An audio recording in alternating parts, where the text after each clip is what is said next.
because it's hard to make something from scratch. Trust me. Now, did you know that colors actually have a hidden meaning? I already have a logo, so how often should I change it?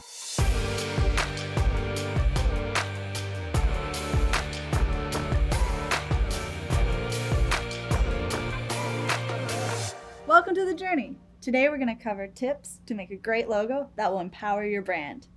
All right, Neely. So thinking about a logo, I know it brings me back to when I first started copying kickflips and thinking about what I wanted my logo to do, who I wanted to speak to. There was a lot of intent involved, right? Purpose. But can you speak to that a little bit more? Yeah, your logo, it should be intentional. You shouldn't just create some random thing. Like you're copying kickflips. You don't want a picture of a rocket ship or something on it, right? Yeah, your logo, no sense. It has to be about your brand and your business, and it has to really represent you. So that's why it's super important to be intentional with what your logo is, because at the end of the day, that's what people remember. Like they see your logo somewhere, like, oh, it's Coffee and Kickflips, or oh, that's Nike, or oh, that's Apple. Like they're iconic, and they represent that brand. All right, Neely. So I know there are different types, different kinds of logos out there. Like with Apple, it's just a logo. Google, it's the words. Yeah. So what else is there? So there are fundamentally 3 different types of logos that you can create. There's lettermark, there's wordmark, and then there's brandmark. Now, what these actually mean. So wordmark, that's like Google, like you brought up. That's literally just a word, right? And that's your logo itself. All right, now the second option is a lettermark. So think of just initials, right? So I know on your phone, do you have any icons or logos that are just initials? Oh, Facebook and Pinterest. Perfect, right? All right, which brings me to the last one, the brand mark. These are just icons or symbols like Apple, like you brought up. What are some other things that are just iconic with just a symbol? Oh, Instagram. Oh, and Twitter. Yep, those are just little symbols, right? But they mean so much more. You see the Instagram logo or the Twitter logo, you don't just say, oh, that's Bird, oh, that's Canva. You know, that's Instagram, that's Twitter. Right. And then the fourth option, little bonus tip for you, is a combination. Like I know you with Coffee and Kickflips had a combination, right? That's Which what we ones did. did you use? We had the words, Coffee and Kickflip. Then we came up with a logo as well. Yeah, and on your site you have both, right? That's super common to do, and you can use them interchangeably.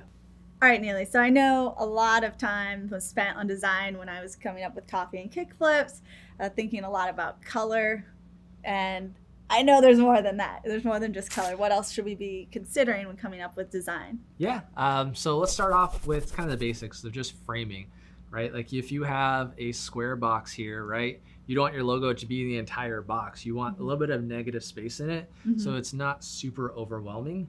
And kind of look at the placement of the logo. Do you want it to be front and center? Do you want it to follow kind of the rule of thirds where it's on the side of it and it has a little bit more negative space, makes it a little bit more appealing? You know who changed it up recently? Who's that? Facebook. Oh yeah, didn't they move it over slightly? Yeah. You're all at home looking at your phones now, right? Like, oh gosh, it did change. Right. Oh, it did. It's something that's not very noticeable, but it's more of just a little bit of a brand change for them. Now, the next thing you want to think about is, does your logo look good at different sizes, right? Now, what might look good, super humongous, blown up, may not look good as maybe an app icon or a favicon or something like that. So it's super important to think A little of. logo on a t-shirt or a hat. Yeah. I know you talked about it earlier with really figuring out the colors for your logo. What colors did you end up choosing for your logo? So I went with red, like for the skateboarder, and the coffee cup because it's energy. And then I went with espresso brown for the coffee theme. So when I combined Coffee and Kickflips, it brought together the two. Yeah, you were really intentional with your colors, which is super important. Now, did you know that colors actually have a hidden meaning? I have heard that, like, blue is supposed to be calming, right? Yeah, exactly, which is super cool why you chose red, especially having the skate park in the back. Red is boldness and excitement and just out there. Get amped. And then brown, not only does it represent coffee, like it's a pretty normal color, but it also represents comfort. Like when I'm in your coffee shop, I want to be comfortable because I'm chilling before I go out the back and start skating, right? And coffee to me is a daily comfort. You know, it's the way I start my day every day. Perfect. And if you want to really understand the different color theories, just go to Google, just search color theory and look up what each color means, because if your brand represents one thing and using a different color, then it's going to throw off your audience. They're like, wait, what are you all about? Because even though we may not think about it right away. There's a subconscious that just instinctively knows. All right, and the last tip that I can give you with really making your logo is the font choices that you use, right? If you're a coffee shop in a skate park, you probably don't want to use a font that's just rigid and boring. You want something kind of out there. Now, if you're a bank, you probably don't want to use Comic Sans because that doesn't really build trust or dependability.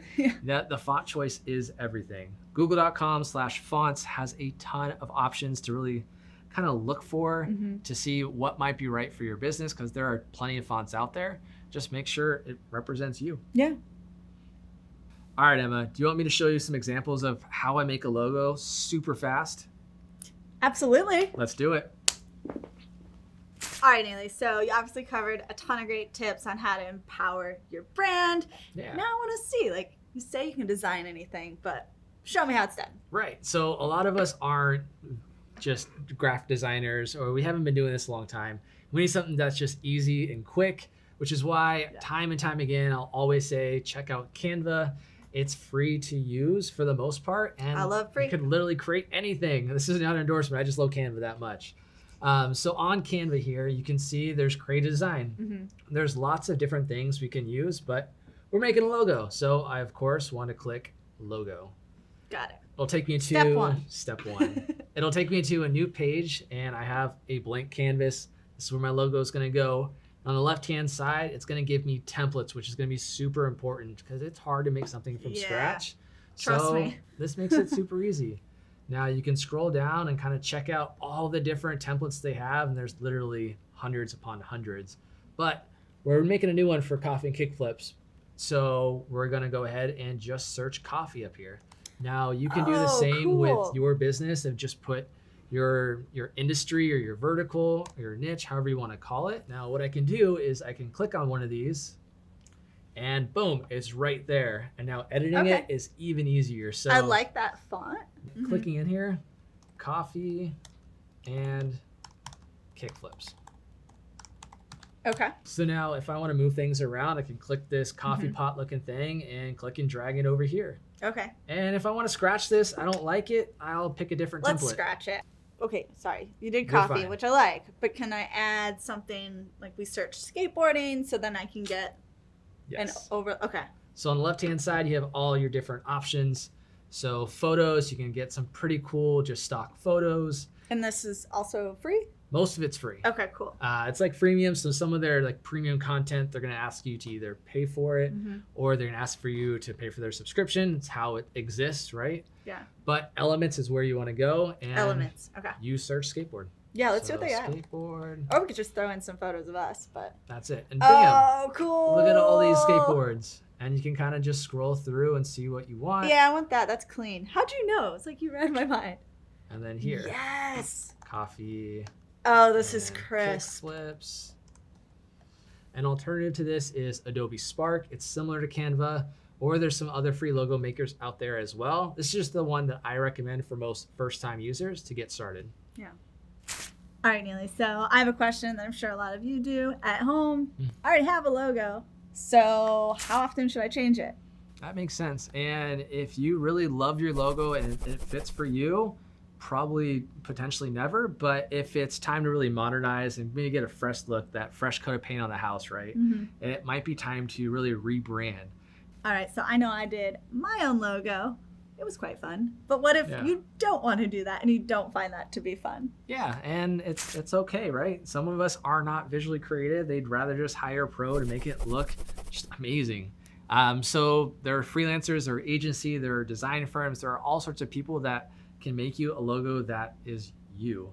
Now, again, with hiring anybody in the creative field, you want to really look at their portfolio because every designer, every agency has really their style, I would call it, of the logos that they use. So their style may not be what you're looking for because at the end of the day, this is your brand, your vision. You want your logo to really represent that and elevate it. All right, so I hope you enjoyed these tips to make a great logo that will really empower your brand. And hey, let us know in the comments below, what was your favorite tip, or give us a link to the logo. Oh, great idea. Also, great idea. Like this video and be sure to share it. Spread the love. Also, subscribe to our channel and be sure to ring that bell so you'll know about the next video. This is a journey.